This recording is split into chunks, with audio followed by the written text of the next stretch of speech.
মসজিদে দানের টাকায় জাল নোট, সাংবাদিক পরিচয়ে ধামাচাপার চেষ্টা, আটক এক দোকানদারদেরও অভিযোগ।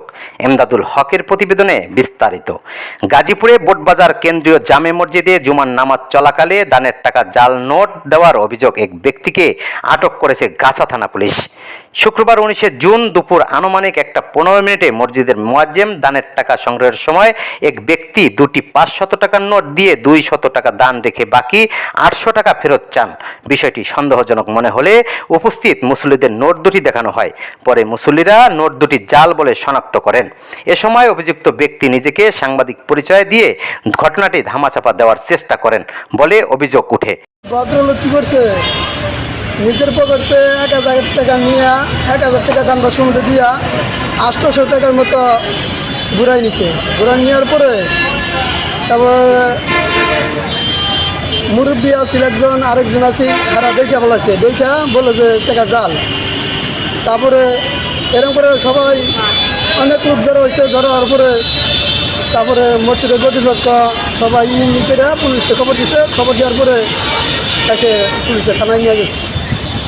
আচ্ছা, হিসেবে আসছিল আমাদের শুক্রবারে তো বহুত মুসল্লি হয়, এখানে প্রায় 4-5 হাজার লোক। ওনার কাছে থেকে আইডি কার্ড ছিল, সাংবাদিক পরিচয়, সাংবাদিকের পরবর্তীতে আর কি শনাক্ত করা হয়েছে যে ওনার কাছে আপনার চ্যানেল মানে 100 এরকম একটা আইডি কার্ড পাওয়া গেছে। আরও এরকম দুইটা আপনার এই সাংবাদিকের কার্ড পাওয়া গেছে। তো ওনার কাছ থেকে প্রায় মানে আমাদের মসজিদের এই 800 নেওয়ার পরে ওনার কাছে ভালো টাকাই ছিল, প্রায় 50 টাকা 10 টাকা এরকম প্রায় 4000-এর উপরে। তো উনি আমাদেরকে ওই জাল নোট দিয়া ওনার 12 টাকা আসছেই, তারপর আমাদের কাছ থেকে এইভাবে টাকা নিতেছিল। খবর পেয়ে গাছা থানার পুলিশ ঘটনাস্থলে পৌঁছে তাকে আটক করে। পুলিশ জানায় অভিযুক্তের সঙ্গে থাকা হাত ব্যাগ তল্লাশি করে আরও 5টি 500 টাকার জাল নোট উদ্ধার করা হয়। উদ্ধারকৃত মোট 60টি জাল নোটের মূল্য 3500 টাকা।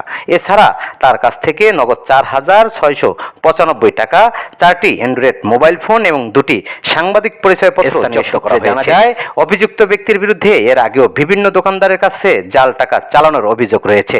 কয়েকজন দোকানদার দাবি করছেন তারা বিভিন্ন সময় তার কাছ থেকে জাল নোট পেয়েছেন বলে সন্দেহ করছেন। তবে এসব অভিযোগের বিষয়ে পুলিশ তদন্ত করছে। টাকা আপনার আমি খরচ বিক্রি করছি, ওনারা আমাকে জাল টাকা দিচ্ছে, আমি বুঝতে পারি। পরে এই টাকা নিয়ে আরতে গেছিলাম, আমি টের পারি। পরে আরতদার বলছে যে এটা জাল টাকা, পরে ওইখানেই ছিঁড়া ফেলাইছে। মসজিদ কর্তৃপক্ষের অভিযোগ, অভিযুক্ত ব্যক্তি সাংবাদিকতার আড়ালে দীর্ঘদিন ধরে জাল টাকার ব্যবসা সঙ্গে জড়িত। এ ঘটনায় মসজিদ কমিটি ও মুসল্লিদের সঙ্গে আলোচনা শেষে থানায় লিখিত অভিযোগ দায়ের করা হয়েছে। পুলিশ জানিয়েছে জব্দকৃত জাল নোট ও অন্যান্য আলামত পরীক্ষা নিরীক্ষা করে অভিযুক্তের বিরুদ্ধে আইনগত ব্যবস্থা গ্রহণ করা হবে। 16 বাংলা টিভি, আবহমান বাংলার